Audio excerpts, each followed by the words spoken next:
Hello, everyone. Hi. Hello. Hey, what's going on? Welcome to another episode of Some Random. I am your host, Sriracha Flash. With me today, the wonderful, the beautiful, the magnificent, ABake. Things ABake says on Twitter. Aaron, how's it going, man? It's going, man. How you been? Living the dream. Fucking, Right. doing this goddamn show. I don't know why I continue to do this show, but That's how you know people are going through it, is when you say living the dream. Yeah, exactly. That's some real shit. It's just been I've been having a good old time, doing this show, trying to get some practice in for Michigan Masters and shit next year. Yeah, it'll be hype, man. Yeah. I'm excited. There's actually a game I want to play there, so. Ooh, what are you playing there next year? 11? Mortal Kombat. Yeah, Mortal Kombat. Hell yeah. I'm gonna enter if I can get away from my stream long enough. I'm not sure if I'll be able to do that, because 2 years ago when I was trying to play MK, or Injustice rather, I couldn't get away with enough time. So I'll just take over your stream. It's fine. I'll take over the stream so you can go play MK and pools. Perfect. Yeah, it'll be fine. I'll commentate. Well, last year I had Peebs there, so I mean, yeah, definitely you guys can tag team it. We can figure something out so I can get away for 10 minutes to go and 2 real quick. Yeah, no problem. Fuck yeah. Right. Easy peasy. 5 minutes. Fucking, we'll figure it out. Right. Exactly. Oh, man. Well, Jay's pretty understanding. We'll just be like, look, we can't stream anything from this time block to this time block. Right. Melty's going to have to be put on hold for a whole 10 minutes. Just give me. It's Melty. They can stream it through someone's phone. It'll be fine. Look, honestly, man, I stream poverty anime games there every year. So I mean, they're just happy I'm down there streaming, honestly, which is awesome. And I get to see all these dope games. But yeah, they're just happy I'm streaming. So even if I were give me 10 minutes, I think they'd be okay. Yeah, they'll be all right. Look, listen, if there's anything I've learned from the Melty Blood crew, they're self-sufficient. All right, they can probably themselves. Yeah, those memes are real. Those are real. Those dudes are like the Jawas in Star Wars. They're just like a bunch of trash herders. They'll figure this shit out. I'm not worried about the Melty Blood guys. They'll figure it out. Oh, shit. Well, hey, let's start the show. Aaron, tell the people, who the hell are you? My name's Aaron Baker. Like Sriracha said, I am also known as ABake. I've actually been going by Tegrity Gamer the last couple of events. I represent Grand Traverse Games. It's a little game shop up here in Traverse City. I'm also the TO up here in Traverse City. I also do senior volunteer work for events like Combo Breaker, Combo Con, and I also stream Michigan Masters and Aurora Blitz. Yeah, that's what I'm saying. That's fucking everything. Everything under the sun this man does. Yeah, man. Once I realized I wasn't going to be a good competitor, I wasn't going to win any majors anytime soon, I kind of just broadened my horizons and tried to contribute to the scene any way that I could. Yeah, I mean, you do the best you can for the community, and that's definitely way more valuable than as a competitor is at this point, I think. For sure. Yeah. Because there's only so much you can do. There's only so much you can do from the top. If I'm not going to be the guy that's going to, win a major or something, hopefully I can provide a space for someone to hone their skills enough to do that. Yeah. From my area. Yeah. And that's, I mean, the shit that you've done. I first met you at Northern Conflict 15, so back in February of last year. Yeah, man.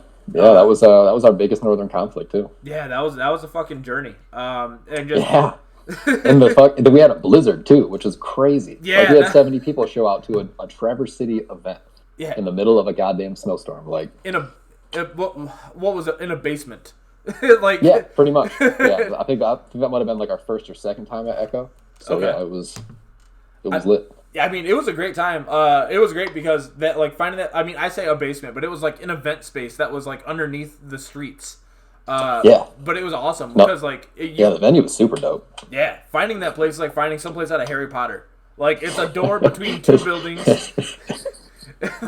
You walk downstairs and all of a sudden there's a pool table or a ping pong table and setups and lights and a stream going on. What the fuck? Yeah. Oh hey. That's my Twitch notification for subs. Thank you, Sales, for blessing people with a subscription. For anyone that doesn't know, this is a Twitch show, so although this goes live later on Spotify, SoundCloud, all that other fun shit, the notifications and questions that you'll see us hear and answer from chat are from the Twitch chat, which you can always join us, twitch.tv/SrirachaFlash, where we host these things, usually Tuesdays and Thursdays every week. I don't know why Sales is out here gifting subs to everyone, but thank you, Sales. Much appreciated. Yeah, man. Again, worse things could happen, man. Exactly. Yeah, I'm not gonna tell people why you're doing this because you haven't even told me. I don't think yet, you fucking idiot. But I appreciate it. Unless I just haven't checked. Oh, you know what? I just found out. Never mind. We'll talk about that off the show. You can't interrupt the fucking show like this, you asshole.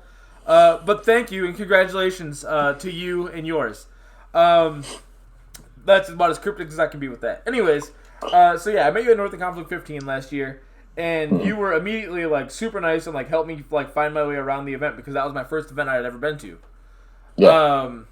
And then ever since then, like I've only ever known you as like a positive force and a negative force when needed for fucking the Northern Michigan area because Jesus Christ in heaven, can we not get our shit together? Yeah, man. That's yep. But yeah, man. I was told by one of my community members I'm a pusher. Yeah. So I can definitely be a dickhead, and you'll definitely see that if you haven't already, if you know me. Like, but it all comes from a place of love. Yeah, that's what I'm saying. That's what I was gonna say. Is that none of it ever comes from a place of like trying to drive anyone out of the scene or anything like that. It's you just literally trying to make the scene work and happen, and you can't always coddle your way through that.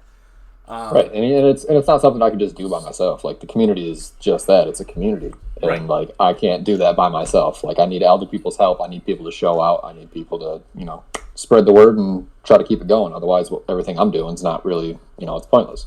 Right. Speaking of people showing out, if anyone in the Northern Michigan area, or Wisconsin, y'all can travel. God damn it.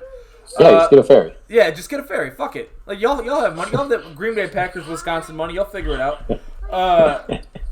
This weekend, Sunday, Grand Traverse Games is holding another monthly in Traverse City. I believe it's at Grand Traverse Games, if I'm not mistaken. Yep. Yeah, we actually recently expanded, so we got a whole space just for gaming and stuff. I saw that on your guys' Facebook page. That's excellent. But if y'all want to come show out to the monthly this weekend in Traverse City, Michigan, y'all are more than welcome to. Admission is semi-free. It's free to the point of bring ABake some diapers because my man is going to be having a baby soon. Yeah, man, that's definitely the case. Like, it's all you got to do. The venue is free. I'll pay for that. Yep. And then just to enter games, you bring some diapers, and depending on the audience, depending on how many people show out, I got some prizes for you, and I'm making some wings for everybody. Ooh, oh, see, that's the most important part. Go there and get some fucking wings. Bring some diapers, play games, and get wings. That sounds like a fucking trade for me. You might need the wings or the diapers yourself a little bit later because they're extra spicy, but that's all right. Dog, just keep that in mind. Buy a box for me, buy a box for yourself. Everybody will win at the end of the day. This motherfucker Sales in the chat got me for my wedding. He got me a bottle of hot sauce called the Shit Your Pants or Shit the Bed hot sauce. Dog, I try to put that on wings sometimes. That was the biggest fucking mistake I ever made in my life. I was gonna say it doesn't sound like something I would ever want to eat. No, like I cut it with butter and like some Franks to try to spread it out over wings. That just made it worse. Like, there's no fucking way that's good for humans to consume. No. Goddamn. No, you're definitely going to die. But, yeah, if y'all want to show out to the event this weekend, bring some diapers. Bring yourself. Entry's free. Come play some games. Play Mortal Kombat 11. We got Dragon Ball FighterZ going to be there. Eunice is going to be there. And Tekken 7, I think. Yep. Hell yeah. Those are 4 games. I got the game list down. I'm getting it. Eventually. Yeah, I mean, it's the same thing every month, assuming people keep playing the game. So once we get, if we don't run it, MK is coming dangerously close up here for us to just cut it from the list altogether. Oh, really? But as long as people play it, yeah, we'll put it on the list for it. Listen, I will bring my whack-ass Cassie up there if I have to, goddammit, if it keeps the scene alive. Most of the time, anytime we've run a Mortal Kombat bracket up here, we've had a lot of the GR folks come up, so we pretty much need them in order to run an MK bracket. But it sounds like they're coming up this time, so. They should. It's, like I said, cause for celebration. Cause for a good time, goddammit. Right. I mean, that's basically what I wanted it to be. I don't know how many of these things I got left. I don't know how many major or big events I have left in me to organize, because it's an investment. Right. But yeah, I mean, at least for the foreseeable future, I think this will probably be one of the last few things that I'll be able to gather most of the Michigan FGC fam together with. Yeah, definitely. Corn players still banned from everything. Not banned from everything. That subject, man. Yeah, that's a whole mess that legally I don't think I can get into because I might shoot myself in the face trying to go over every bit of it. It's a whole day's worth of discussion for sure. Yeah, as far as I know, everything is kind of smoothed over, getting better. I don't know. I don't know. I would say for the most of the state, yes. But as far as Michigan Masters go, I I'm not the main organizer, so I can't speak for them like that. But it doesn't sound like any bridges will be mended here anytime soon there. So yeah, hopefully. But as far as other events in the state, it doesn't sound like there's too much conflict. Yeah, hopefully going forward in the future, we'll figure something out. But for the time being, we'll just say we're working on it. It's a work. Fucking relationship status is complicated. There you go. That's a good way to put it, for sure. Hey, little one, go sit down. There you go. Look, I also got to wrangle my kids during the podcast. That's just how it goes sometimes. Yep. But look, back to ABake for a second. Fuck the Michigan scene right now. This is about ABake. So what got you started in fighting games, man? What was your first fighting game? I think like a lot of people, I did Mortal Kombat 1, 2, 3. I had a Genesis, so that's what I played it on. I know a lot of people had Super Nintendo. But I was a Sega boy. I had the Game Gear and everything. But I think those were my first fighting games, technically. Or at least that's always what kind of put a soft spot in my heart for them. But I didn't really get into them until really Injustice, the first Injustice. The PS4 came out, I think, like a year before. Injustice was the free game on PlayStation Network. And one of my best friends was like always sick of losing to me in Madden, because that's pretty much all I played before fighting games was Madden. I get whatever Call of Duty or whatever, but my buddy got sick of losing in Madden. He decided he wanted to beat me up in a fighting game. I started beating him up in that. He didn't want to play me anymore in that, so we just kind of waited for MKX to come out because we knew they were by the same makers. And then he like straight up beat the ever-loving shit out of me the first night, because I had it pre-installed and everything, so at midnight, boom, we were playing it. Right. And he 13-0'd me on the most casual level. Like, damn.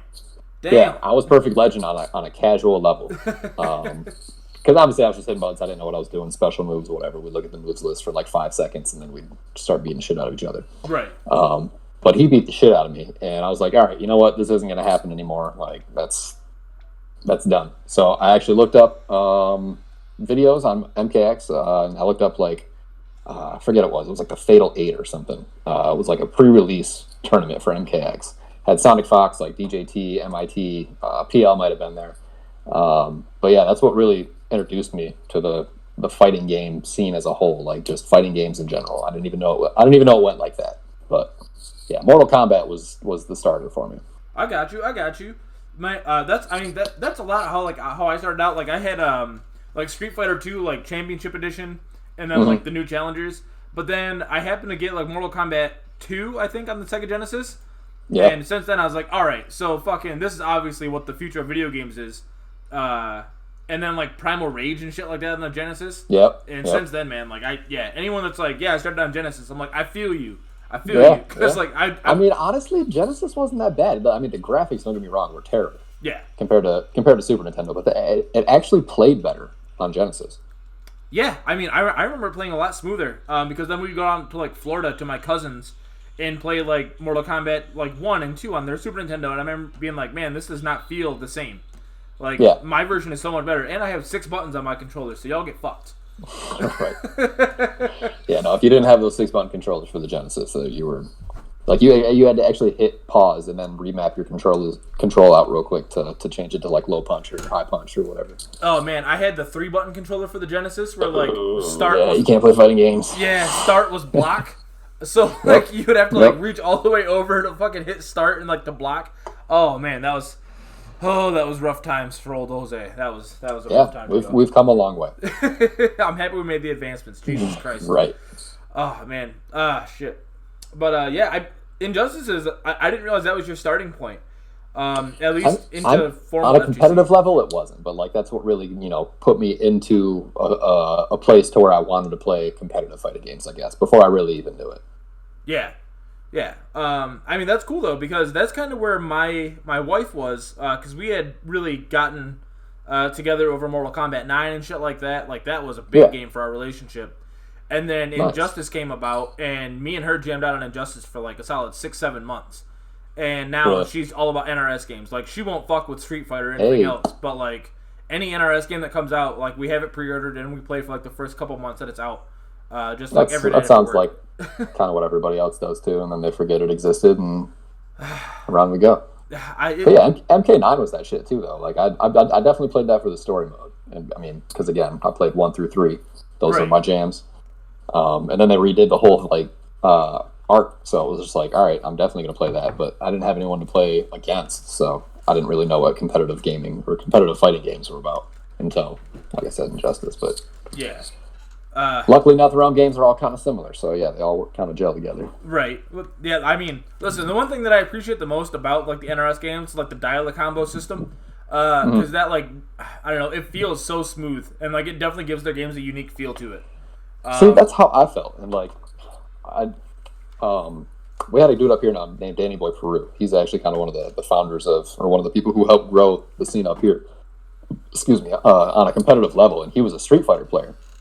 So when we would play MK or whatever, he'd kind of get sick of that and he'd be like, "Oh, let's play Street Fighter," and try to teach me that. And like the combos never really made sense to me in it. Like it didn't flow as smoothly as the dial combos. Like it didn't click the same way that the dial combos did for me. Because MK3 was the shit. That was the thing that introduced them. Right. And that's what I played probably the most at any MK. That's MK3 was the shit, but like a lot of people like have a false memory of MK. When they think of MK3, they think of like Mortal Kombat Trilogy or like Ultimate Mortal Kombat 3. But a lot of people forget that like Mortal Kombat 3 launched with no Scorpion in that fucking game. Yeah, don't get me wrong. UMK3 was my jam. Yeah, MK3 was okay, but yeah, you were missing like some key guys. Like Raiden wasn't in there. Yeah, Scorpion wasn't in there. I think Johnny wasn't. Yeah, Johnny wasn't in there. But yeah, that Trilogy it was what everyone had on 64. Yeah, Trilogy was the shit. Trilogy and UMK3 were the fucking were dope as fuck. I love those games. Broke as shit, but yes. yeah, definitely broke as shit. Oh man, that was some good shit. I think I've actually met Danny Boy a couple times, but like not like met, but I think I've run into him. I think at North Combat 15. I remember he played in the mystery tournament. Yep. And, I remember that now. Yeah, he was definitely there. Yeah, and then I think I ran into him at ComboCon this year. Maybe. Oh yeah, yep, he was there too for sure. Yeah, I think we might have played in bracket in Street Fighter 5. But yeah, Danny's a good guy. Yeah. He's one of the more interesting characters I've ever met. Like as not even just like in the FGC, just as a whole. Like he's like the biggest mystery ever. Like that's kind of like the running meme in the TCFGC is just like he's an unlockable character. We know nothing about him. Really? Yeah, man. Well, look, more mystery, less history, right? It keeps the relationship fresh. Goddamn. Yeah, exactly. It keeps you on your toes. So you brought up something a little bit that like I guess I kind of dipped my toes into too, but I'm really kind of curious because you are deep in the NRS games. What is it about NRS games that like they burn so bright and then burn out so fast? Because like 11 came out and 11 was the fucking hotness for like a solid 2 months and then it just fizzled. And the same thing happened with Injustice 2 and Mortal Kombat X and XL. I can't put my finger on it. It kind of varied from game to game, honestly. MKX, what killed it, I think, was the constant overpatching and the knee-jerk reactions from NRS in terms of competitive balance. Because every time they released a DLC character, that character was broke. Like, with the exception of like Jason, like those DLC characters were all broke. They won majors off rip. So, yeah, I remember when Triborg Smoke came out and Triborg Cyrax, and then when Leatherface came out. Leatherface was a problem for a while. Triborg was a problem. Yeah. Like, all of those characters were a problem. And the thing with them is, like, their DLC schedule, like, they were dropping full packs in, like, a year. Like, every month we got, like, 2 characters. Like, it was crazy. So with those characters, we got constant patches. And that turned everybody off because, once they learned this, version of the game, they had to learn a whole new game a week later for, the next major. So that kind of carried over into Injustice 2, and that was kind of the stigma going into NRS games, is that they constantly overpatch their shit. But with Injustice 2, that kind of like, it felt more grindy, and it didn't have the same appeal to the casual viewer. The people watching on Twitch at home. Like, it wasn't as fun to watch. And then the people that actually were playing it felt like they were just grinding it. Like, it wasn't actually fun for them. It was just, what they had to play because they were an NRS player.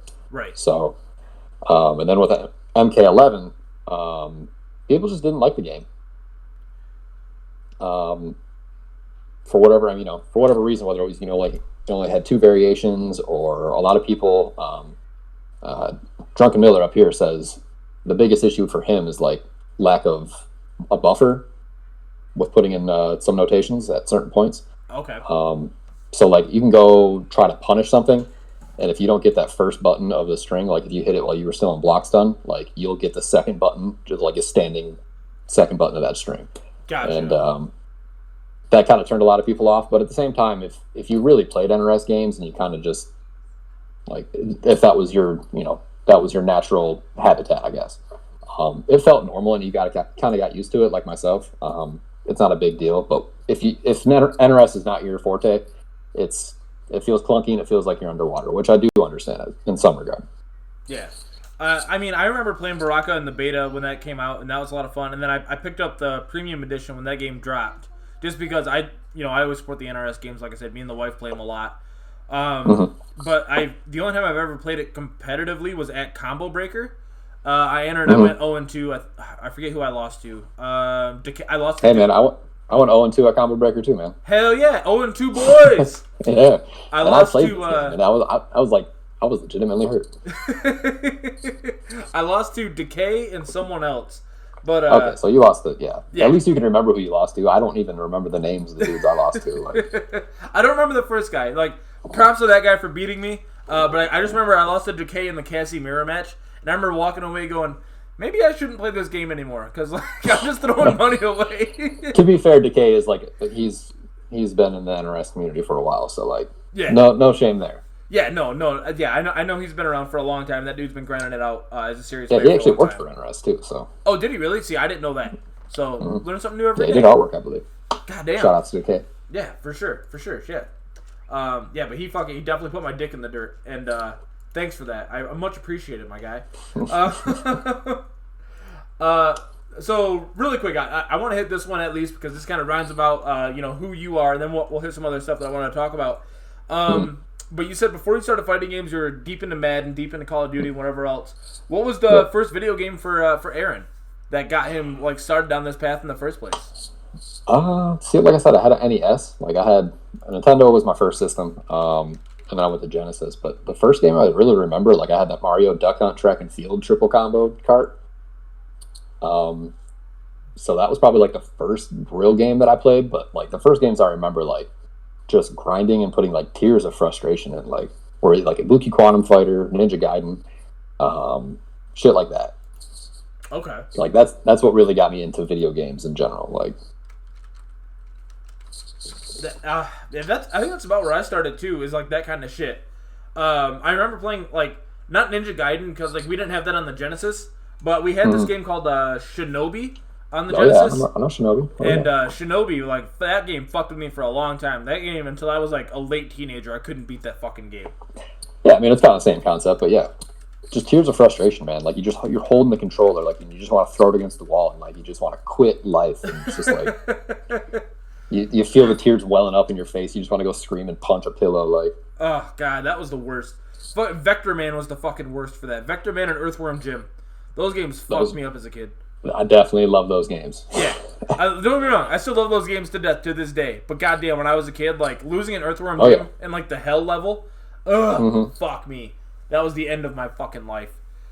Yeah, I had Vector Man on PC, and it was like every time you watch your dude just like crumble into like a million balls, you were just like, no.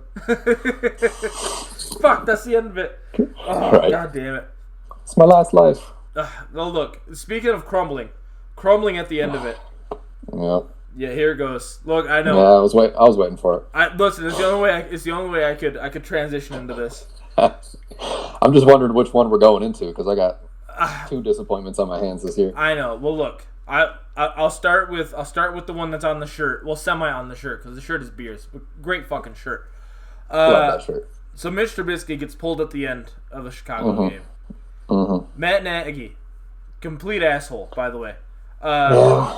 Listen, I'm gonna go out on a limb and I'm gonna say this. I don't like Mitch Trubisky. I don't like him. Don't like his face. Something about his face fucking weird to me.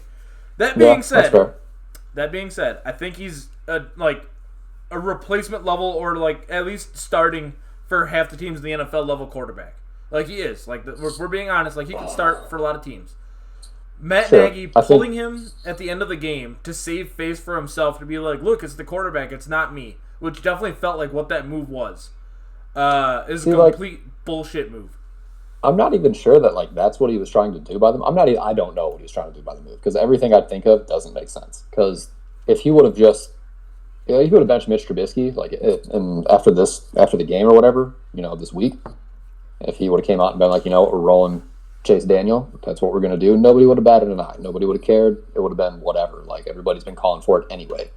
But yeah, for him to do it in the fourth quarter when Mitch Trubisky in a game that he wasn't even remotely close to the issue they were losing. Right. Like, it doesn't make sense. And, they're coming out and saying it was a hip pointer. And he got examined at halftime. And it progressively got worse, and that's why they pulled him when they did. That doesn't even make sense because, like, after the post-game pressers, they didn't have their stories matched up. Nagy said it was a series or two that he played on it, and it was a series or two before they pulled him, that he aggravated or whatever. But then Mitch came out and was like, "Nah, it happened before the half. I got evaluated at the half, and we were good." So, plus you saw that like huddle that they had together. So that's not like an ordinary thing. You're taking your injured quarterback out of a game for. And after that, it looked like Trubisky was holding back tears. Like I've never seen that dude so hurt. Yeah. And say what you want about Mitch, like he's always had the right attitude throughout the whole situation in Chicago. Like that's what I admire about him, and I still think he could be a good quarterback. Like you said, he could start for a few teams, but I think with what we did in Chicago, everything kind of happened so quickly that expectations kind of pushed his progression ahead of schedule, and he wasn't really ready to take that step yet. Because he only played 12 games in college too, so it's not like he's coming from a ton of experience. Right. At North Carolina, he had a good game against Miami, which sucks for me because go Canes. But anyways, I had to deal with that asshole there, and then now he plays for the Bears. He's just gonna torment me the rest of my life, I think. Maybe. But yeah, maybe. But that dude has had a rush progression. I know Ryan Pace, the GM, like he's tied to him now. After trading up to draft him above Deshaun Watson and Patrick Mahomes, like his career is tied now to Trubisky. It is unfortunate that that's what happened because every mock that I saw leading up to the draft, like it happened kind of like way late in the draft, period. Right. Like a month before, everyone like Trubisky shot up in everybody's mock, and it sounded like he was going to be the first quarterback taken no matter what. And I don't fault Pace for going and getting the dude who everybody thought was going to be the guy. Yeah. Because it sounded like I don't think that the Niners were going to take him because they didn't get Jimmy yet. But it sounded like Cleveland wanted to trade up, and they were also calling San Francisco about that pick. So instead of just kind of waiting for the next pick, he was afraid that the Niners were either going to take Trubisky or trade to somebody who was going to take Trubisky. But the interesting thing is the Tribune actually posted a pretty lengthy, investigation, I would say, I don't know, about the whole draft process with Trubisky. Like, it sounded like everybody else had Watson number one. Like, John Fox wanted Deshaun Watson. And it was Pace who was really secretive about it and didn't really tell anyone that he really wanted Trubisky. But Trubisky was still the second guy. And then, Pace kind of just undermined everybody and took Trubisky.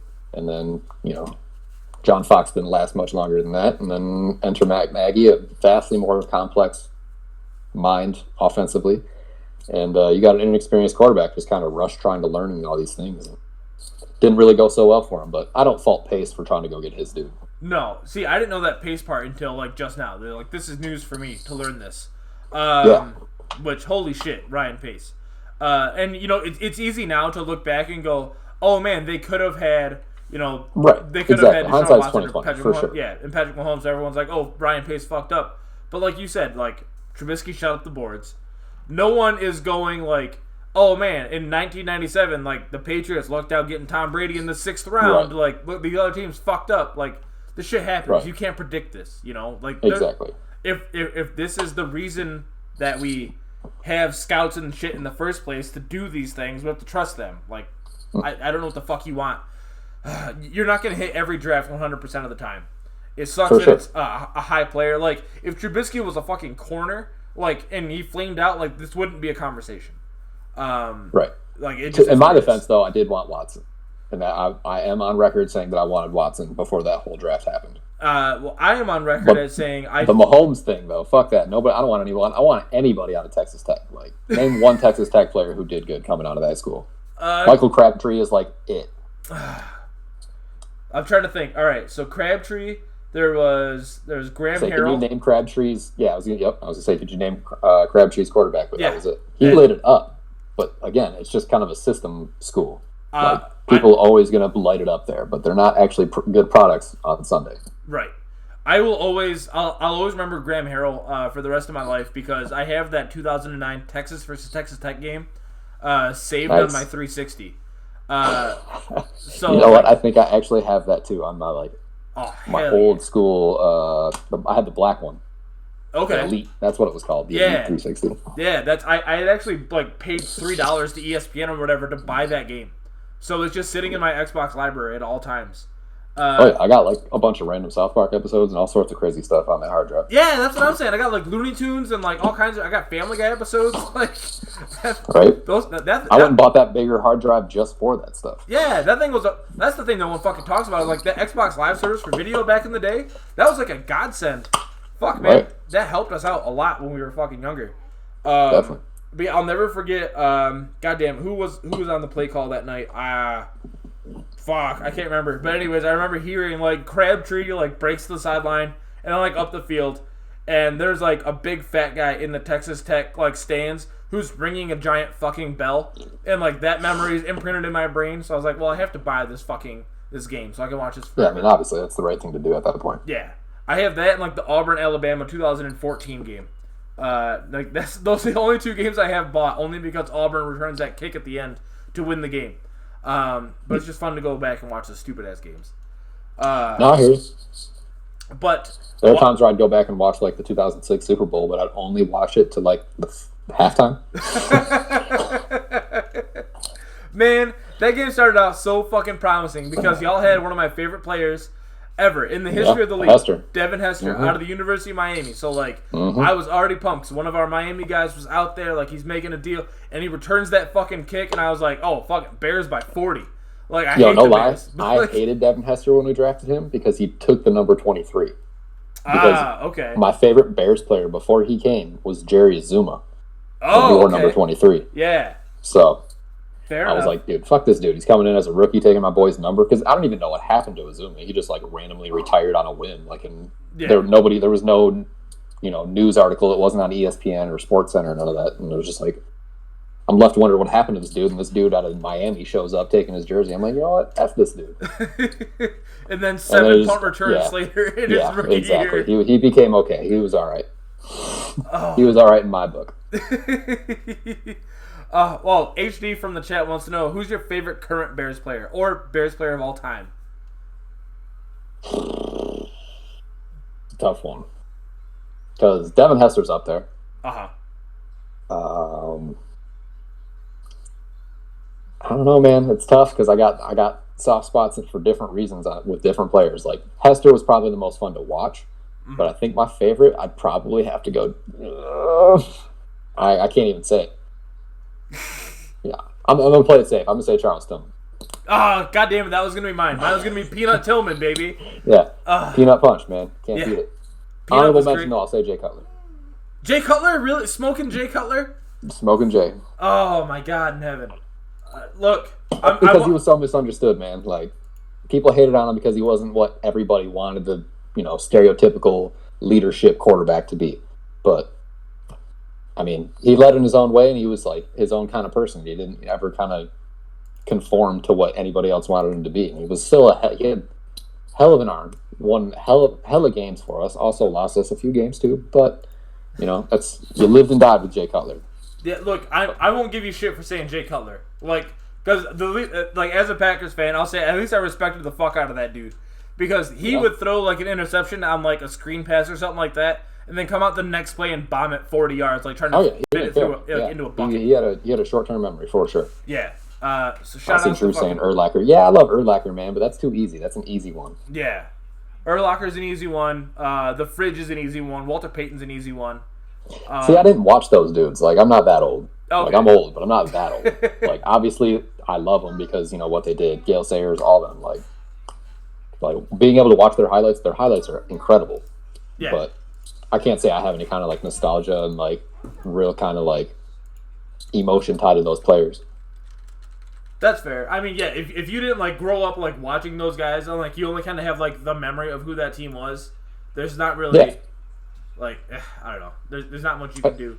I will will be say, like someone who was like 20 saying their favorite player was MJ. It's like, shut up. You never watched him in your life. Yeah, you don't know what the fuck you're talking about. Like, you barely caught Wizards, Jordan. Like, I do gotta say, I did love Cedric Benson. Cedric Benson was like a great running back to fucking watch. I mean, maybe at Texas, but you didn't like he wasn't that sweet for us. I mean, I like Thomas Jones. All right, Thomas Jones also fine. I just remember Cedric Benson running all over us for like 180 yards in one game against the Packers. See, that was probably by far his best game. I don't think he did that too many times. He didn't eclipse 100 too many times. Yeah. But I like those are the memories that I have because like that's the times that I paid the most attention to him. But like there was a lot of guys from the mid 2000s team that I just really liked. Like Peanut Tillman, Nathan Vasher was another one. Yeah, Nate Vasher ran that 102-yard back on that missed field goal when we debuted those burnt orange. Yeah. Jerseys. That was sick. I remember Musa Muhammad. Moose. Moose. Yeah, that's back when we were where receivers went to die. I mean, they still kind of go to die in Chicago, but yeah. Oh, fuck. Back then, Bernard Berrien's actually another one of my favorite Bears players. He Yeah, was actually Bernard Berrien opposite too. of Moose. Yep. Goddamn. Yep. Who's your guys' tight end that y'all had back then? Greg Olsen. Or Desmond Clark. Yeah, Desmond Clark. Yep. Yeah, and that we was drafted the one. Greg Olsen, who was sick, and then we traded him away for a third rounder to Carolina, and he's been killing it ever since. Oh yeah, listen. That's a moment in history that I forgot. I don't even remember Greg Olsen playing for the Bears. Like, yep, he was sick too. Yeah, listen, another Miami guy. Just throwing it out there. Yeah, best players in the league. Sexy Rex Grossman too was another one. Oh, man. Yeah, I try not. No. Like, it was so crazy because, like, good Rex Grossman was, like, the best quarterback I'd ever seen play the game of football. No lie. Yeah. But bad Rex Grossman was easily worse than Trubisky on his worst day. Like, unbearably bad. And, like, you just could not watch him. And, like, you never knew which one you were going to get on any given Sunday. Like, thank God we had that baller defense to back up. Like, man, that thing... Rex Grossman had like a weird career because like I feel like that dude could have been I don't know, like who was the quarterback for the Niners back in the day? He became like a journeyman guy. He was the backup for like every fucking team. I can't think of his goddamn name. What year? Like mid 2000s. Fuck, hold on. I'm gonna try to find him. Online because fucking not Ken Dorsey. Jeff Garcia.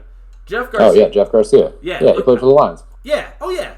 I feel like Rex could have had like a Jeff Garcia like type of career. See, Jeff was smart though. Jeff was a smart quarterback, and he could run too. Grossman really never had like feet, and he certainly never had the brain. I mean, he kind of developed that later on and became, a decent backup for Washington and wherever else he went. Yeah. But yeah, I wouldn't say he was ever smart enough to be the guy. We just made him the guy because we drafted him 8th overall or whatever it was. Yeah. But I mean, I don't know. There were a lot of Bears players. Like I said, I grew up watching those fucking Bears players. Like always terrified that we were gonna lose, just like as a Packers fan. Yeah, that defense was crazy, man. We had studs at every position. Like we had Alex Brown, Agunlie, Mike Brown. Mike Brown was another one. God damn, Mike Brown. Yep. Daniel Manning. Trying to think of what else.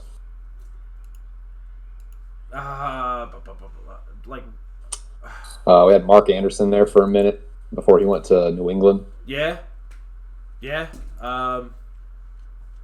Fuck. Trying to think. I just looked over and I saw that Noob got fucking blacklisted by my bot. So I got distracted for a second. Nice. I don't know what just happened. Way to go, Drew. Oh my god. Oh damn, he got hella messages deleted. Yeah, that's Got fixed. Nice. All right, so he's not banned from the channel. I'm just making sure everything's okay. Jesus Christ.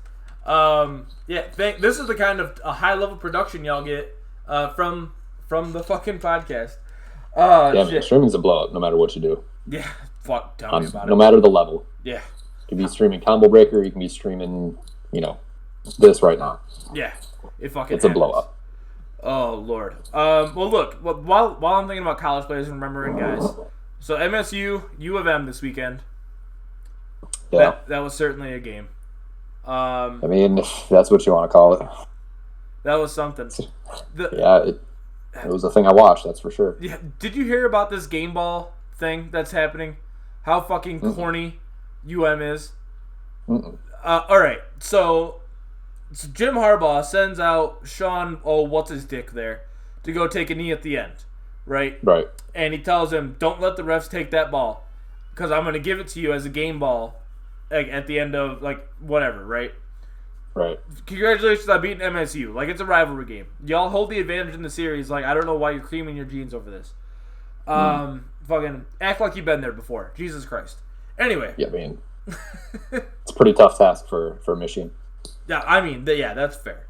As a non-partial non-partial? Partial? I don't know what the fuck. As someone that objectively can look at the game because I don't give a fuck about either team, it's always fun for me to see it, especially as someone that lives in the state.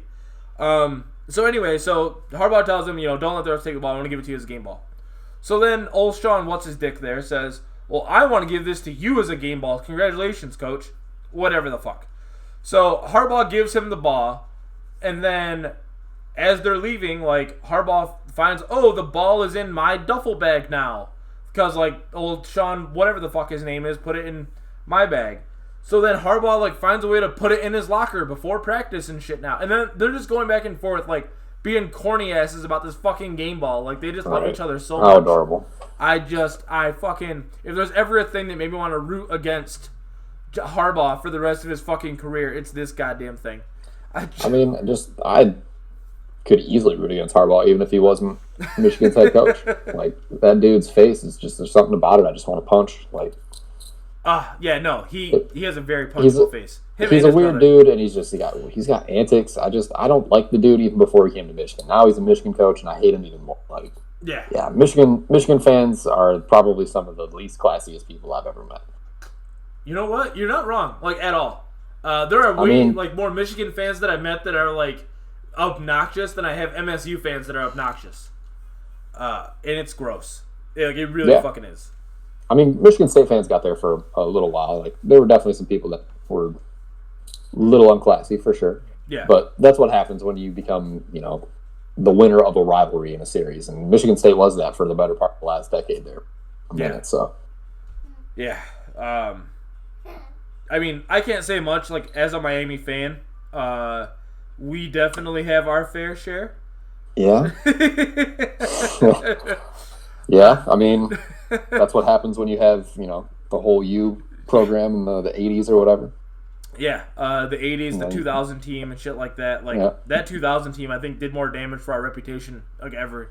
Than it did for if you build it off that, you're not really necessarily attracting the brightest of people. So yeah, fucking A, man. Bad times. Shout out to that team though. But anyways, so John Harbaugh, a couple years back, had this thing. I can remember John or Jim, whatever fucking one he is, the coach of Michigan. One of his tight ends got pneumonia, and I remember he was in a press conference talking about it. He's I told him to drink a gallon of milk and do some push-ups and he'll be fine. And ever since then, I was just all right, John. I get you're trying to be cute and whatever. You're this hard-ass guy.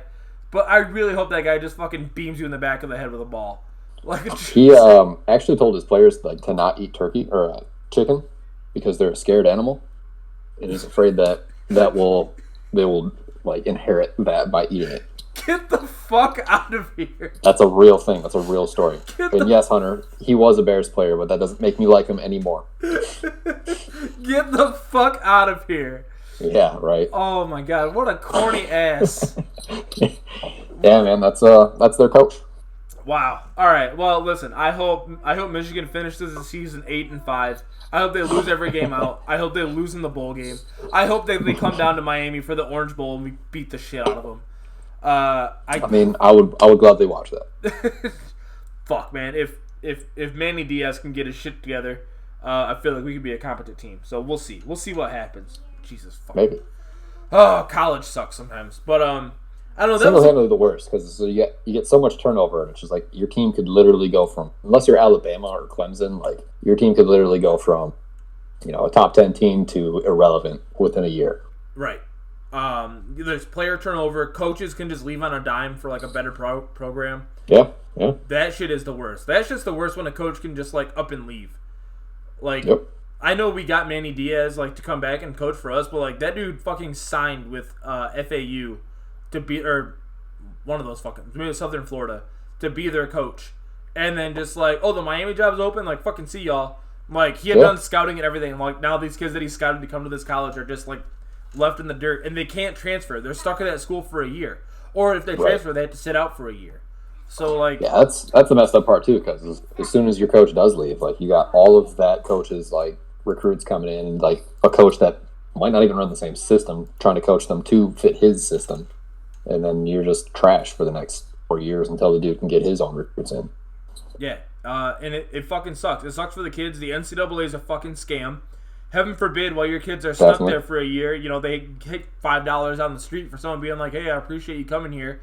And now they're banned for a year, and their fucking family's thrown in the gulags. Like, right, like an athlete could sign a piece of a helmet or whatever, and that person can go take that and put it on eBay and flip it for whatever, however, a couple $100. Yeah. And the athlete will never see a dime of it. And like as soon as they do, bam. Yeah, fucking gross. HD wants to know the shitty coach that basically turncoated 5 times in 2 years. That would be Nick Saban. Who was at State, then LSU, and then went to the Dolphins, then couldn't cut it as a Dolphins coach, so went to Alabama. And then, like, continuously flirts with the NFL, but he could never make it in the NFL because the NFL is not going to deal with, like, his I'm the bigger man than everyone else around me bullshit. Nick Saban to be eat my fair, ass. Saban actually wanted to stay at State, but our athletic director at the time, who complete nut job, obviously, he was just like, you know what, I don't want more than what LSU is offering, just match it, I'll stay. And he was just like, no, we're good. God damn. Yep. But, I mean, and then we had a conga line of terrible coaches, and that led us to Looks like I've got more horsepower. Oh, thank you, Noob Ascending, for the follow. Much appreciated. Yeah, I don't know. But Michigan State, I feel like, is still in a good place. Like, this is a down season. But I feel like people are we've had a couple, yeah. And people have been calling for D'Antonio's job, but you can't. That dude can stay there as long as he likes, as far as I'm concerned. He could die at State. Yeah, I mean, as far as I know, it sounds from everything he says, it sounds like that's what he wants to do. So right, and I see no reason to force that dude out. Like he's brought so much goodwill to that school, like as a football school. For sure, coming from the John L. Smith era, man. Oh my god. Yeah. Let me tell you how much character that built. Oh man, that was that was an awful time, and like to turn the program around like D'Antonio has done, to go to the Rose Bowl 3 or 4 times now. Couple times, yeah. I mean, he's made the college football playoff. Mind you, got blown out by Alabama, but fucking whatever. Like, they went to the playoffs. It's Alabama. Yeah, it's Alabama. Like, it's going to fucking happen. But yeah, like, there have been a total of, like, 8 different teams in the fucking playoffs, because Alabama and Clemson make it every year, and Oklahoma and Ohio State. But, like, Michigan State was in there for a reason. But D'Antonio's done a great job. Like, I don't think one down year is enough to be like, well, obviously we got to shoehorn this guy out of here. No, and I think a lot of the issues were last year was pretty bad. This year's been bad. We don't have a quarterback, obviously. That's been our biggest issue. Every time we've been good, we've had a respectable quarterback. Last time we had that was Connor Cook, so it's been a minute.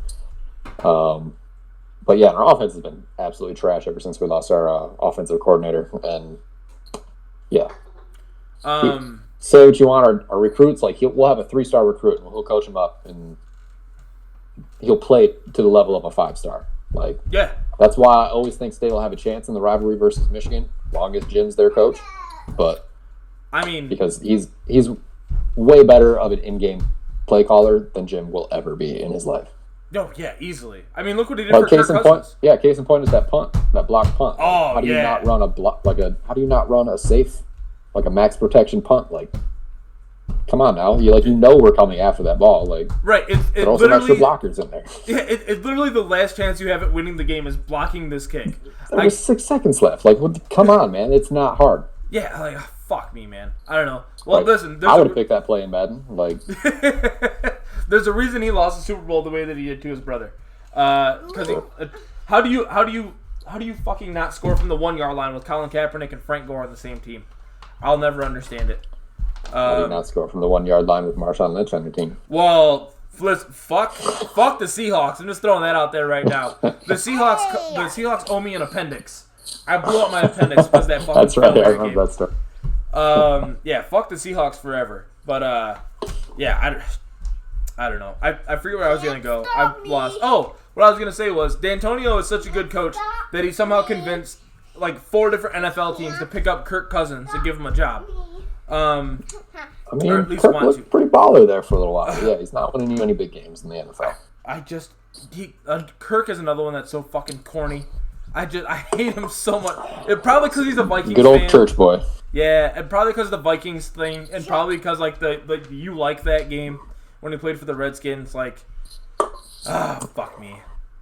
I don't know. Yeah, he's not anybody I'd hang out with, but he went to state, so he's all right by me. Yeah, yeah, he gets a pass. I mean, look, there's a lot of like Ken Dorsey gets a fucking pass from me just because he went to Miami, and Ken Dorsey sucks. Yeah, yeah. I mean, as long as you won some games and made some moments on the field. Yeah, right. absolutely. Yeah, for sure. I can't say the same about Mark Walton. Mark Walton belongs in fucking prison. But yeah, there's just some guys that you just back up because they went to your school. Like it's just weird that way. But fuck, let me take a slight detour, like away from football for a second, because I feel like I'm gonna lose my mind if I keep on getting mad about college football for a second. I'm gonna lose my fucking mind. So let's bring it back to you for a second, or at least some stuff that you know and can talk about a little bit. So you've been in the FGC now for what, 7 years, 8 years? Let's see, no, it's about 4 years now. About 4 years now? Okay. Yep. But even still, within that 4 years, like you've made a pretty memorable impact, like as far as the Michigan scene is concerned, with putting yourself out there and like garnering like quite a bit of attention on the national scene. Like you got KP to come to Michigan Masters last year, which is in and of itself like a pretty decent feat. Honestly, he just hit me up and was like, "Hey, man, you got room in your room? I'm trying to come out to Michigan Masters." I'm like, "Yeah, run it." Well, fuck. Look, that's a much better story than I was anticipating, honestly. Yeah, I mean, that wasn't anything cool. I didn't have to beg or plead or anything. It's like, "Hey, this is what I want to do." Fuck yeah. Well, look. You got the space for me. I'm like, "Yeah." Thank you, KP, for coming to Michigan Masters. Much appreciated. I remember KP told me that he could never talk to me again because I was wearing a Miami hoodie. And he's a Seminoles fan. Yeah, he's a big Seminoles fan. And like me, you, and him had eaten breakfast together. Like no big deal. Got up and you got up to leave, and like I stood up to go take my tray away, and he was like, "Oh, Miami fan? Oh, get the fuck out of here, man!" And I was like, "Oh shit! Like this turned so fast. Like KP was so nice like a minute ago." Right. Yep. That's perfect. Nutshell of college fandom, right? Yeah, for sure. But anyways, so like I said, you've been around the FGC for a while. You've seen the in and outs. You've traveled to a couple of really good events. Do you have a favorite story that's come out of the FGC so far since you've been around the community? Tough to say. Like, I would think like my favorite stories are usually like on a local level because everything's so much more like smaller, more intimate on that level. Totally fine. But on a bigger level, some of the things that I've seen, like last year, the Combo Breaker, the Florida versus Texas exhibition in MK11 was by far the hypest shit I've ever seen in the FGC as a whole. Like, bar none in terms of hype and how like everybody was watching in that room, and everybody was hype, and everybody was going, like, they didn't even have a clue what MK11 looked like or even did, but people were hype watching it. But as far as like local stuff goes, like I think the final day of Michigan Masters 2018, which was before all the bans and stuff happened, we had everybody in the same room watching Dragon Ball or watching Tekken or Unist or whatever was going on, and like everybody was just hype, and it was just like the Michigan fam. Like everybody was doing, Detroit guys were loud and doing their shit, and everybody was like laughing and all that. Everybody, it was a good time. And then it kind of just became a little different. But yeah, that was probably the two hypest and most like you got to be there moments. Yeah, I remember being in that room, and like the energy in that room was fucking electric, man. That was something else. Right. I remember me and Akira sat at the back like eating pizza, watching Dragon Ball Finals, and I'm like that shit was the best. Yeah. Now there's actually a picture of me like eating some wings from that point, so I was definitely in there with the food. Like I was on that level as well for sure. Man, those fucking wings that year were so goddamn good. They were good last year too. I'm definitely gonna miss that about that venue. I wasn't able to get any wings this year because I had gone up there when the bartender had quit. Nice. Like when I needed food. So, right. Like then I was just like, just ordering was, out, I guess. That was definitely the worst part about Michigan Masters 2019. Was the fact that like they didn't. I don't know if they just didn't take us seriously. The hotel. I don't know if the Radisson like bar there didn't take the event seriously. But like the year before, it was still just as like packed. Like people wanted shit all the time. They would have made money. I don't get why the fuck they didn't put enough staff on staff. Like yeah, like I don't understand how you don't like. We had been there the year before, and then like even then, like you should plan for at least how big that event was. But like this year was bigger. So like, right, you can't just have one person at the bar, like yeah, like so, and it's by no fault of the Michigan Masters staff. I know Jay and Haley and Mia, did the best that they could. But like for the venue itself to just be like, one bartender is good for 500 fucking hungry, thirsty nerds. Right, exactly. That's on you. And plus, we had their own drink menu, so it's like some people didn't know what the hell was going on. So yeah, it was definitely poorly communicated between the bar and the hotel, or what something got mixed up there. But yeah, I definitely remember having to spend my entire break between streaming games to go up and wait for my food / drink. Yeah. And then by the time I got it, I had to go start streaming the next game. Oh man. Well, look. Hopefully, the venue this year is at least a little bit better for it. Hopefully, so. I hope them wings are S tier like they were at the Radisson. Yeah, God willing. HD is calling you out in the chat. He wants a 20 wing off at Michigan Masters 2020. And run it. What are we doing? Are we just doing like first to eat them, or are we trying to do like hot, spice, or what are we trying to do? I would say first to eat them. Like, I want those fuckers cleaned. Okay, but I want the same amount of drums to flats. Like, I want the same number. Like I want there to be no discrepancies. Right, 10 and 10 each. You can't go like I got 12 and 8. He's got 10 and 10. Right. God damn it, HD! How do you get fucking blacklisted? How? What are y'all doing? Like I've never had people get blacklisted in my fucking chat before, and y'all are just like really testing the bot tonight. Is it for like too many messages in a short amount of time? I have no idea. I don't think it's for messages. 27 messages deleted by the fucking bot just now. Nice.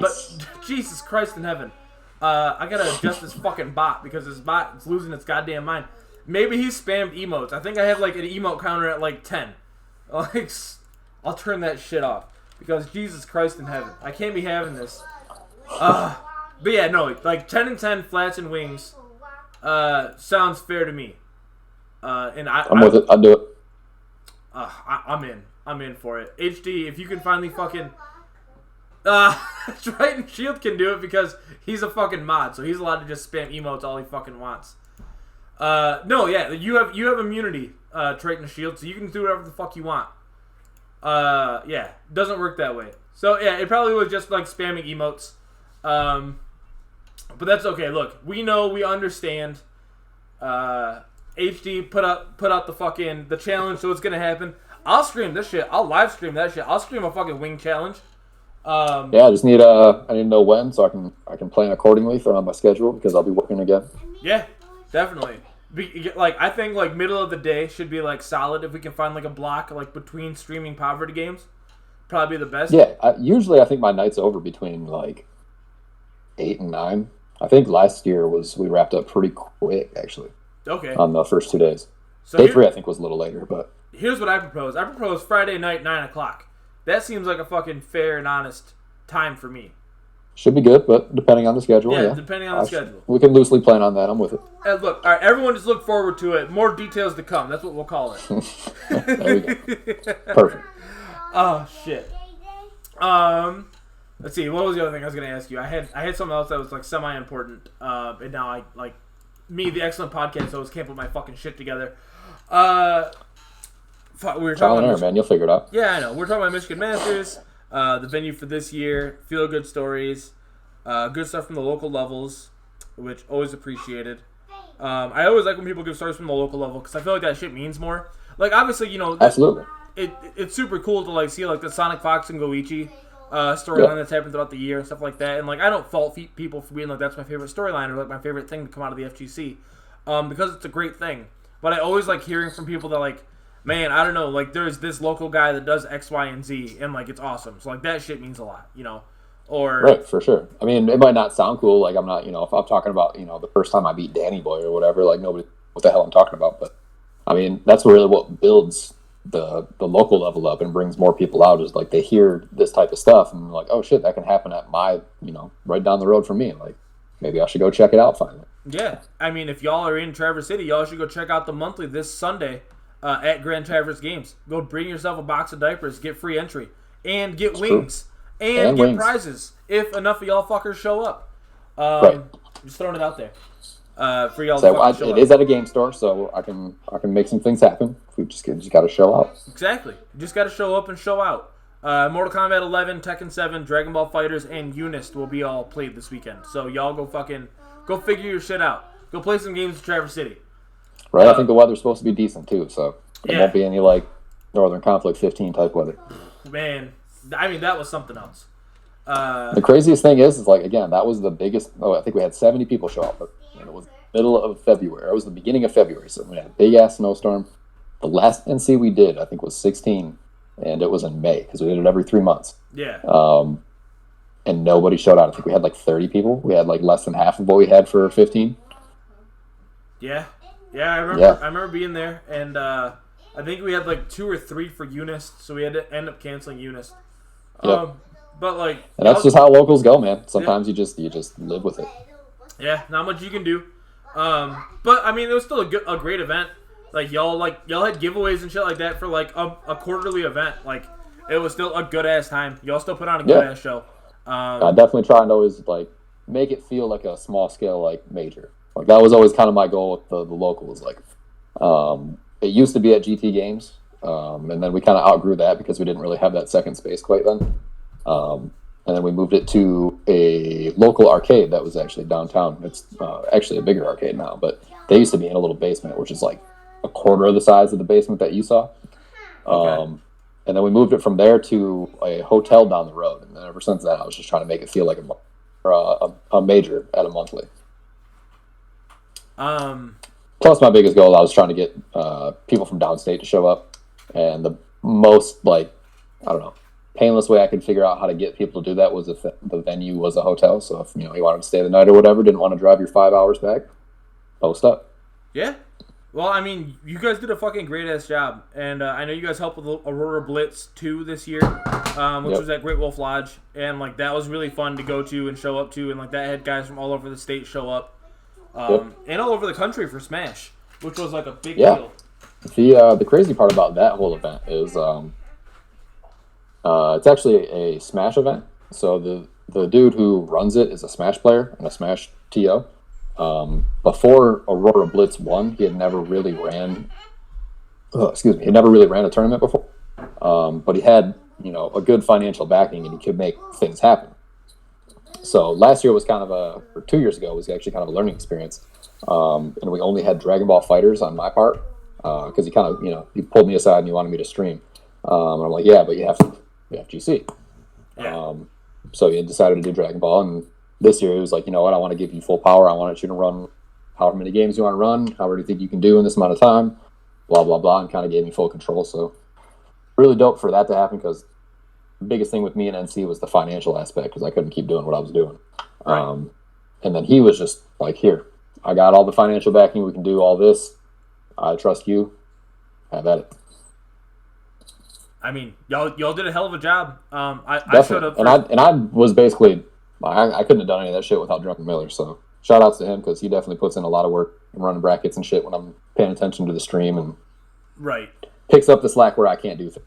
I mean, Miller really is the unsung hero of the Grand Traverse scene. Like, that dude's around all over the fucking place. Definitely. And he plays like every game. He levels everybody up. He always tries to learn something and give everybody kind of like a good look in their games, whether, they're trying to compete on a national level at a major, just trying to go to Grand Rapids and win, down there. Yeah. Like, he plays every game, tries to give everybody a good look, and tries to gatekeep. So you definitely need those type of people in your scene. Yeah, definitely. Then they're out there. You just kind of got to open up the room for them, and give them a space to grow, and let people shine. And but there are definitely people in your scene that can do that kind of thing. He actually, for him, like straight up, the TCFGC wouldn't have been a thing because, like I said, when I first found out about the FGC, I was looking at Mortal Kombat videos or whatever. Yeah. And we had just opened up Grand Traverse Games, and we ran this little thing where if you could come and beat me in Mortal Kombat X, you can get 20-30% off your purchase. And I think he had heard about that, or so maybe I think he just actually walked in on a whim one day because he just moved up as the manager of the Walgreens, literally right next door, right across the street from GT Games. Okay. And he just showed up and he's like, "Where's the FGC at?" I'm like, "Let's start it." No shit. So that was the birthplace of fucking Traverse City Games. Or Traverse City Fighting Games. Grand Traverse Games where it all started. And he had actually met Danny Boy. They had met up because he was trying to play fighting games. I guess he posted on Craigslist or something.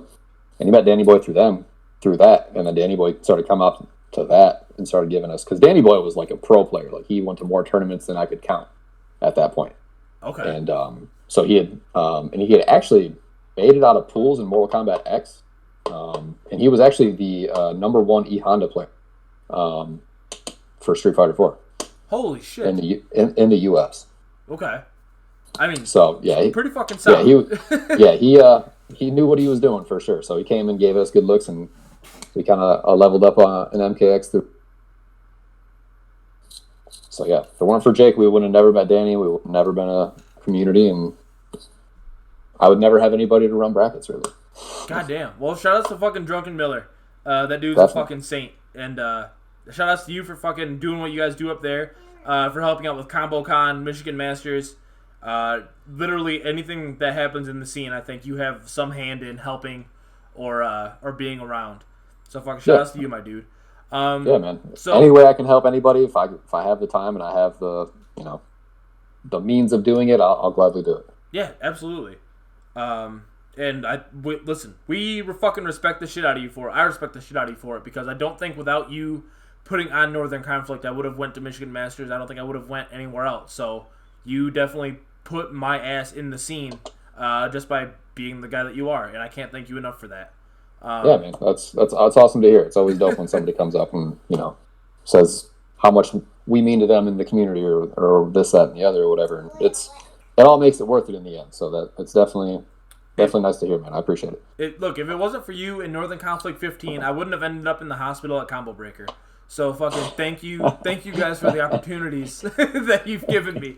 Yeah, man. So that's why we're here, to put people in the hospital at Combo Breaker.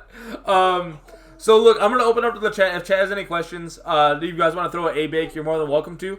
While I ask ABake this final question before we get his ass out of here, ABake, this is your time to shine.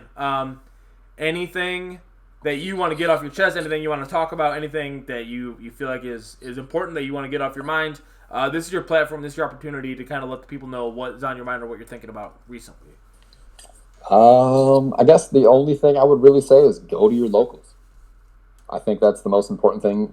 It's the most cliche thing that you say in the FGC or whatever, but it's the most important thing. Like, go support your locals. The people don't. I mean, these communities don't exist without the people that go. And over time, people just kind of like stop showing out or can't show out for this or that or whatever. But you can think of 1,000 excuses, but just get your ass up and go. Go one time. See if you like it. If you don't like it, if you don't, jive with the people or whatever, which you probably will, because you're going to be around like-minded individuals. Like, you don't have to go again, but I guarantee you're going to have fun. Go to your locals. Come up here this month to the GTG monthly. It's also my diaper party. And I don't know how many more events I'm going to have left, so come celebrate it with. Look, you heard the man. Support your fucking locals. I know it gets beaten to the ground. Support your locals. It's at this point, even fucking like companies and like corporations are like, support your locals. But it's a real fucking thing. We don't have anything that we have in the FGC now if you don't go show up and support the community around you that can help you grow. I wish I saw support your local memes as much as I saw Epstein memes. Ooh. Like, you could beat it. You could beat it just as badly, like a dead horse. Like I would not mind. We need that message beaten across people's heads a little bit more. Yeah, please, for the love of God, go support your locals. If even my ass can show up for a 4-man Street Fighter tournament, y'all can show up and support your fucking locals once a month. Like, it's not hard. If you're within, like, a 30-minute radius of fucking any event, like, go show up and support that shit. There's no reason not to. Definitely. No reason at all. So HD says, you introduced me to Hennessy at Michigan Masters 2019. What's the one drink that you're proud of that was introduced to you by someone? For me, I don't know. My grandpa introduced me to amaretto and whiskey. Okay. It's just a shot and a shot of each, and like you sip that over rocks, and like that's not too bad. Yeah. I'm not gonna lie. I feel like that I would have to have that over rocks. That would be a little too sweet. Yeah, it's definitely But over rocks. I don't know. I guess I would say just scotch in general, because my grandpa's a big scotch drinker. Like my dad's side of the family, like all the guys on that side are definitely big scotch drinkers, and it's kind of made me appreciate scotches and whiskeys and all that. Okay. So I think I would say that, just because it's kind of allowed my palate to become what it has.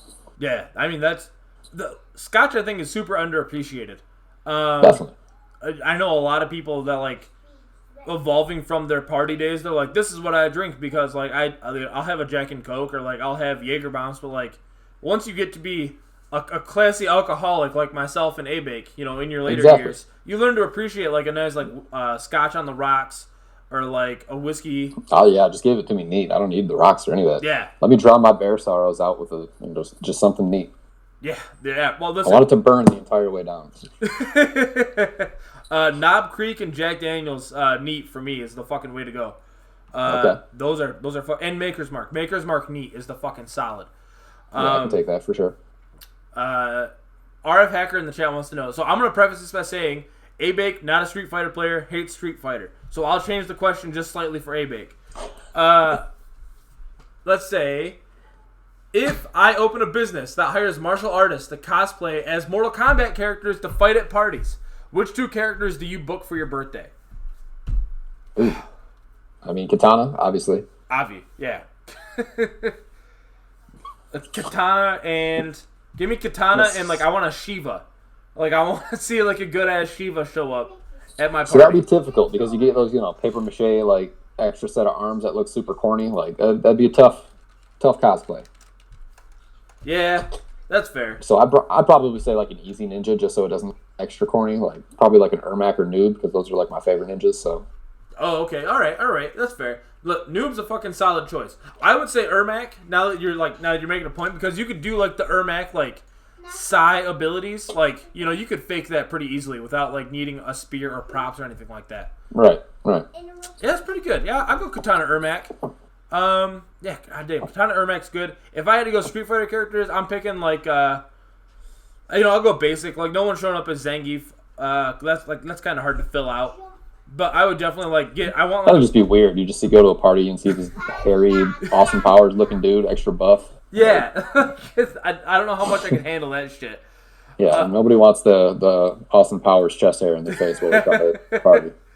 But I will go super corny, and I'll go, like, E Honda, but I want E Honda one of those bad, like, sumo inflatable suits. Like, I want that E Honda, and I want really bad Guile. Like, I want Guile with, like, not like the outwards hair, but like the straight up like kid and play, like fade, like hot fade, like up hair. I'm down with that. Give me that. Nice, right? So HD in the chat says armchair director ABake pitched a brief summary to the new Mortal Kombat movie reboot. What is your prediction of the story? Well, shit, dude, I have no idea. Yeah, I don't know. It's they could reboot what they should do is they should start it from MK1, start the whole series over. Yep. Reboot the first tournament, go into the second, go from there. What they're probably going to do, if they pick it up from Annihilation, I'm probably just going to skip it. Oh God, please entirely. don't. Yeah, please don't start from Annihilation. Like, if it has anything, like, if there are any similarities between that and Annihilation, just count me out. Yeah, fuck. Which, by the way, I haven't even seen Katana in this movie yet. I haven't heard or seen her confirmed, so I'm still on the fence about this MK review. Oh God! Look, they have to have a Katana in. If they don't, it's a fucking travesty on their end. It's a joke. It's a shame. It's not even a real Mortal Kombat movie, as far as. Yeah, I mean, if like. I mean, are you just gonna not have Scorpion in it too? Like. Right? I mean, Mortal Kombat 3 did, but fuck that game. True. I just hate how they go with like the lamest characters to me. Like Johnny Cage, by far the lamest character. Sonya's lame as hell. Yep. Kano's lame as hell. Liu Kang is lame as hell. I mean, Liu Kang is probably the coolest of that four. Right. But like, I don't care about those four. Like, no. And then I saw they got some unnamed like new character. Like, yeah, that's come fucking on now, weird. guys. I don't know, man. Those generic characters like Liu Kang and Ryu just do fucking nothing for me. Like, right. What are their wants and needs? Their wants and needs are to get stronger or to defend whoever. Like, who gives a fuck? Like, I don't. Right. It's like Goku. Goku's the worst character of all time. Like, yeah. For that exact reason.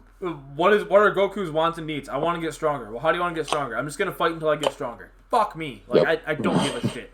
I know Chun-Li gets heralded as like the first woman or the first lady of fighting games, but Katana is right up there with her, and I feel like Katana like recently has gotten forgotten or not as talked about as much. But like Katana is definitely up there as like, I don't know. I would place her higher in like the Mortal Kombat category than Sonya, and that's not just me sucking your dick because like I know you're a Katana main, but like right. Well, I mean, it's hard too because Sonya was actually in the first game, whereas Katana and Melina didn't come until 2.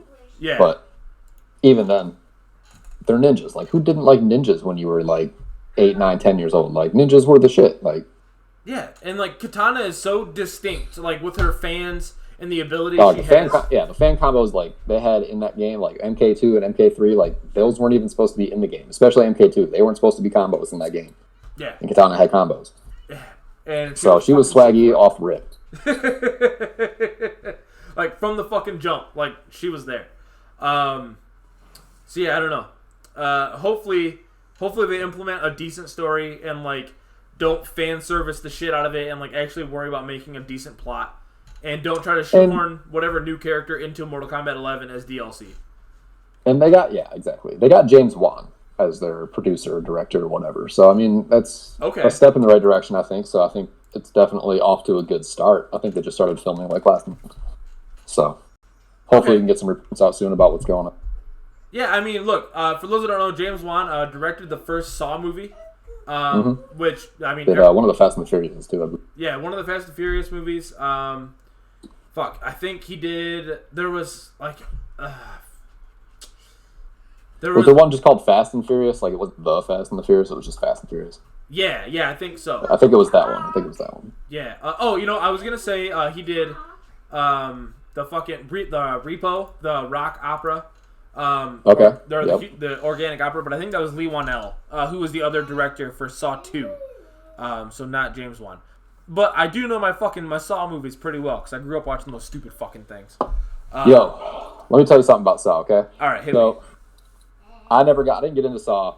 I think I saw the second one. I was actually, me and a couple of friends were actually going to see the Pistons play the Seattle Supersonics when Kevin Durant was he was a Sonic. Okay. If this tells you if this is any kind of like gauge of time here. Yeah, so that's like 08, 07? No, yeah, it was like 2005, 2006. Oh, okay, yeah, even before then. Okay, yeah.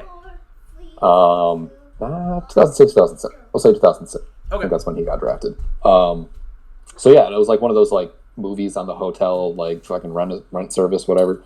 So that was the first time I'd actually seen Saw 2. Ever since then, I saw every single Saw, the movie or the day it released, in the front row. And I have the weakest stomach out of anybody I've ever. If I see any kind of gore, I'm gonna pass the fuck out. So like, I would just stomach these movies just to see what the goddamn plot or twist was at the end. And let me tell you, like 3 was okay, 4, 5, 6, 6 was okay as well, but like the rest of those were not worth it. Yeah. 7 kind of tied it all back in together, so I was like, all right, cool, that was worth my time, I guess. But I definitely had some painful moments trying to go to these theaters and watch this movie. See, this shit's hilarious to me because, like, as an NRS player, and now finding out that like every Saw movie that like you'd have the weakest constitution, That the fucking ultimate irony. Holy shit. Right. I will can't say take any blood, any gore, nothing. But yeah, I played NetherRealm. Oh man. The two scenes for me, like, that will always fucking haunt me from the Saw movies. Spoilers for the end of Saw 5 and the beginning of Saw 7. So at the end of Saw 5, when the detective is being crushed between the walls and like his bone pops out of his arm, dog, that shit fucked me up for like weeks. Like, Yo, you know what I immediately thought of when I saw that in theaters? Did you ever see the movies Dante's Peak with fucking Pierce Brosnan? Yeah. Oh. Dude, when he like got up, I don't remember what the hell happened in the movie. Like, it's been a decade at least since I've seen that fucking movie. But I remember they were like, they got caved in or something, and like some rocks hit him or whatever. And James Bond opens up or holds up his arm and shit. And you just see a fucking bone sticking out of his elbow. And I'm like, all right, that's when I decided. That's when I knew these movies aren't for me. Right. And I think that Dante's Peak was like PG-13. It might have been R. I don't know, but it definitely wasn't for. Yeah, it definitely wasn't for like kids, not for like young adults. Right, for sure. I shouldn't have watched it at the time where I did. It stunted me as an adult or something. That was me with like The Thing when I was a kid. Like The Thing fucked me up as a kid, at least for a little bit. And then like later on, I was just like, I was more scared of the Mortal Kombat fatalities because for whatever reason, Mortal Kombat fatalities seem more real. That like a guy could rip into your chest and rip your heart out than like a dog's face is gonna open up and an alien's gonna come out. But like, you never knew back then. Yeah, exactly. You never fucking knew. Like, you never knew what was making those sounds in the fucking closet in the middle of the night. Right. But like the other one from Saw was like, I think it was Saw 7, where the two guys are like pushing the saw blade back and forth, like deciding who they're gonna kill in that glass box. And there's like a girl above them, and they find out the girl's been cheating on the both of them with each other, and they cut the girl in half. I remember that now. Yeah, and like that one was really, that 3? No, that was I think 6 or 7. That was later in the series. I believe that movie came out in 2009 because I was I remember where I was when I watched that movie. But anyways, that movie 7 definitely came out in 2009 for sure. Okay, yeah, so that movie that scene fucked me up really good to the point where I was like, I think I'm done with this series for a while. Yeah, I mean, it ended at that point too until they rebooted or going to reboot it. Isn't Chris Rock or something going to reboot it? Yeah, well, very fucking strange. Yeah, that doesn't make sense to me. Just leave it dead. I mean, yeah, but we'll see what happens. I mean, fucking Rob Zombie rebooted Halloween, and so like anything's possible, I guess. It's true. If I can put Jordan Peele behind it, let's see what Jordan Peele can do. As long as it's not as bad as Us, I would welcome that. Then I'll be all right. Is that the name of that movie? Us? That movie sucked. I hate that fucking movie. I didn't see it. You can skip it. Fucking skip that movie. Okay. Everyone talks it up. Listen, I'm gonna throw it out. I definitely feel like I never heard anything about it ever since after it came out. Like I definitely heard a lot of hype surrounding it before it did, but once it dropped, I definitely never heard anything. That movie, all right. So like knowing Jordan Peele and the way that he is, like, and knowing like watching so much Key and Peele, that movie felt like Jordan Peele went. Everyone ate up Get Out so much. I wonder if I can just shit out a movie and get people to like eat it up, knowing that it's bad, knowing that I'm putting out a good product, but like feigning as if it has some deep meaning behind it. And I think he just fucking played it up. And I think he's just playing the world's biggest prank on everyone with this shitty movie. That's the only reason I can understand that he's promoting it so much. Or at least he was. So just pulled an M. Night Shyamalan? Yeah, like a real M. Night Shyamalan. Like that's the only reason I can think of. Yeah, fuck that guy. Also, fuck those guys that like started to GoFundMe to raise money to send M. Night Shyamalan back to film school. At the time, probably one of the funniest things I saw. But I was like, what a fucking dick move. Like, if anyone did that to me, I think I'd just quit everything I've ever done. Yeah, at that point. Oh, man. Alright, so at ABake, I think that's about it. We've been going for a little bit over 90 minutes now. If people want to find you on the internet, where can they find you, my guy? Pretty much Twitter. I don't tweet a ton anymore, but I'm definitely still watching. I lurk a lot on Twitter, so at things ABake says. That's ABAKE. And you can find me on Facebook. Okay. While on Facebook, so yeah, catch me on Twitter and catch me on Twitch. The ABake on Twitch. All right, cool. Yeah. The ABake on Twitch at things ABake says on Twitter. If you want to find me on the internet, Facebook, Instagram, Twitter, Twitch, what's the other website? Reddit. I don't fucking. If you search Sriracha Flash, I guarantee you'll find me. Yeah, RedTube, XHamster, everything. You'll find Sriracha Flash. Wherever you want to find me. But anyway, this has been ABake, Aaron Baker, the man with the plan up in Traverse City. putting in events. Everyone go support Grand Traverse Games this weekend, Sunday. Bring some diapers, eat some wings, win some prizes, play some games. Anyways, this has been our show. Y'all have yourselves a good night. Thanks, man. See you. Yep.